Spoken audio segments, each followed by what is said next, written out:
स्वागत है आपका बी न्यूज नेशन में। मैं हूं आबिद हुसैन शेख। भीमा तीर गंगाधर चर्चान मामले में एक और गिरफ्तारी। भीमा तीर में बहुचर्चित गंगाधर चर्चान केस में सीआईडी ने आज बादशाह साहब नदाब को गिरफ्तार करके इंडी जेएमएफसी कोर्ट को पेश करके कल तक के लिए रिमांड में लिया है। इस मामले में नए खुलासों की संभावना बढ़ गई है।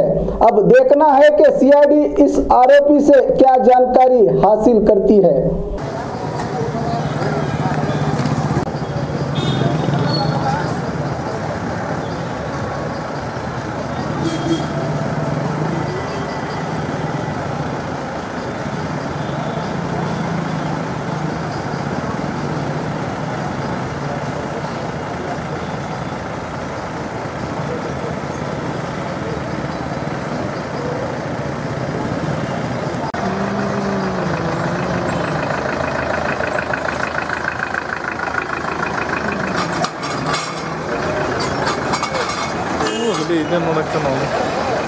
और खबरों के लिए देखते रहिए बी न्यूज नेशन। हेलो दोस्तों, आपके लिए एक गुड न्यूज है। बी न्यूज नेशन अब आप देख सकते हैं आपके टीवी स्क्रीन पर SMP cable network channel number 1005 पर। आपकी सुविधा के लिए हमने बनाया एक मोबाइल ऐप जिसे गूगल प्ले स्टोर पर डाउनलोड करके आप देख सकते हैं ताज़ा खबरें आपके बी न्यूज नेशन चैनल पर। बी न्यूज नेशन को यूट्यूब पर देखने के लिए सब्सक्राइब करें, लाइक करें, शेयर करें। अब आप फेसबुक पर भी बी न्यूज नेशन की ताज़ा और सही खबरें देख सकते हैं। तो प्लीज़ बी न्यूज नेशन के फेसबुक पेज को भी लाइक करना ना भूलें।